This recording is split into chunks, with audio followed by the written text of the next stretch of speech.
మూఢత్వము కలిగిన వాడు వదరబోతే ఏం చేస్తాడు? వాదిస్తాడు. సపోజ్ ఒక వీడియో గుర్తొచ్చింది నాకు ఇప్పుడు. ఇద్దరు మనుషులు ఎదురెదురు నుంచున్నారు. 6, 9 ఎలా ఉంటాయి చూడటానికి? ఒకేలా ఉంటాయి. 6, 9 ఇట్లా 6 రాశారు.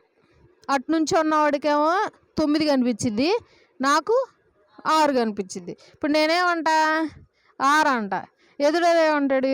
9 అంటాడు. మేమిద్దరం కొట్టుకుంటా ఉంటాం. మధ్యలో వాడు వచ్చి ఏం చెప్తాడు? లేదయ్యా, ఇద్దరు వైపు కరెక్టే. ఒకవైపు ఇటు చూస్తేనేమో 6గా ఉంటుంది, అటు చూస్తే 9గా ఉంటుంది. ఇద్దరు కరెక్టే అంటాడు జ్ఞానం కలిగినవాడు. వదలబోతే ఏమంటాడు? లేదు, నాదే కరెక్ట్ అంటాడు. అంతేనా కదా? దాన్ని వాదించటం అంటారు. అంటే దానిలో పాయింటే ఉండదు కానీ వాదిస్తాడు కూర్చొని. అలాంటి వారు వదరుబోతులు కాబట్టి వారి జోలికి పోకుండా జాగ్రత్తగా ఉండుడి. వారిలో గుణాలు కూడా రాశాడు ఈయన వింతగా. చూసారా?